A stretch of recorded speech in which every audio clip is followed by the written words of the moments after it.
సంజు శాంసన్ చెన్నైకి వెళ్తున్నట్లుగా రోజుకో వార్త బయటకు వస్తుంది. అయితే ఈ న్యూస్ ని ఎక్కడా కూడా అధికారికంగా ధృవీకరించలేదు. కేవలం సోషల్ మీడియాలో మాత్రమే ఈ న్యూస్ వైరల్ అవుతుంది. కానీ ఇందులో నిజం ఉన్నట్లు కూడా తెలుస్తోంది.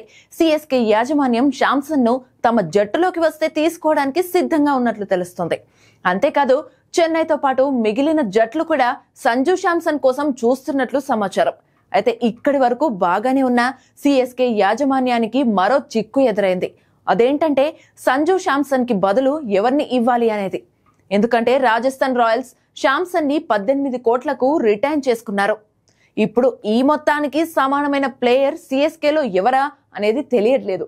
ఒకవేళ ట్రేడ్ జరగాలంటే చెన్నై టీంలో 18 కోట్లకు సమానమైన ప్లేయర్ రుతురాజ్ గైక్వాడ్ ఒక్కడే కనబడుతున్నాడు. కానీ సిఎస్కే ప్రధాన కోచ్ స్టీఫెన్ ఫ్లెమింగ్ ఇప్పటికే పలుమార్లు గైక్వాడ్ ను దీర్ఘకాలిక లక్ష్యంతో కెప్టెన్ గా ఎంపిక చేశామని స్పష్టం చేశారు. అందుకే శాంసన్ ను తీసుకోవడానికి సుముఖంగా ఉన్న బదులుగా ఎవరిని ఇవ్వాలి అనే దానిపై తర్జన భర్జన పడుతున్నట్లు తెలుస్తోంది. ఇక సిఎస్కే మాత్రం పెద్దగా ట్రేడ్ చేసిన సందర్భాలు లేవు.